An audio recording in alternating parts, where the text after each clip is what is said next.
What's the most reckless thing you've ever done for the wrong reasons? First week of senior year, I was standing by my locker when my ex walked by laughing with the guy she'd left me for. My friends jumped on it instantly. Damn, you really used to run this school. What happened? One of them grinned and said, I couldn't get a single girl anymore if I tried. I could get anyone in this building, I shot back, before I'd even thought about it. One of them nodded across the commons toward a girl sitting alone at a corner table, sketchbook open, ignoring everyone. We'd all heard about her. Every guy who'd approached her got shut down flat. Bet, he said. Get her to go on one date with you. I'll give you my Switch and the games. You lose, you admit out loud you peaked at 15. Easy, I said. The next day I rolled up the way I always did, confident, leaning on the table. Hey, nothing. I made a show of spinning my keys so she'd notice they were to a decent car. She glanced at them, glanced at me, and went back to her sketchbook without a word. A few days later I tried a different angle, sat next to her at lunch while my boys watched. Is that charcoal? That's really good. She looked at me dead on and said, You're not curious? You're just bored. Then she went back to drawing. I started actually paying attention after that. She ate alone every day but never looked lonely. She'd be sketching and sometimes smile at nothing, like the page had told her something. I wanted to know what that was.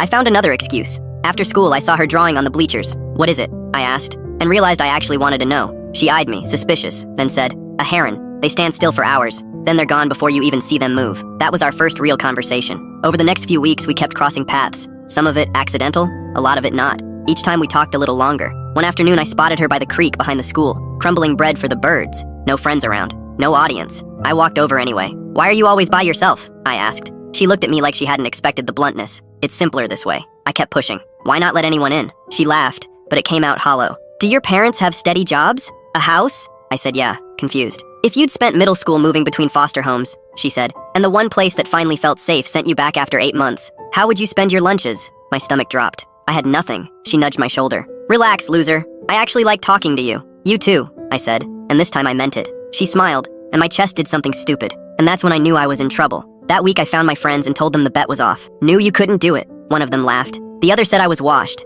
I just walked away because this wasn't about them anymore. The next day I found her by the creek again. Can we talk? Her guard went straight up. She could tell something was different. Sure, she said, in that cold voice from the first week. So I told her everything. The bet. Why I'd started it. How small my friends had made me feel, and how badly I'd needed to prove something. My voice cracked on it, because I hated how it sounded out loud. She was quiet a long time. Then she laughed. Slow at first, then doubled over, and I felt sick, waiting. Finally, between breaths, she said, I know. My stomach hit the floor. I figured it out the second day, she said. You think I haven't seen that exact move before? But there's something else I know too. I looked at her. She'd gone a little pink. Somewhere along the way it stopped being a bet for you. I asked the only thing that mattered. Do you actually like me back? She held my eyes for what felt like a year, until I felt like an idiot. Then she smiled. That smile. Yeah, I do. We've been together since. She's at art school 2 states over now, and I drive up most months. I never did get my friends' games. Best bet I ever lost.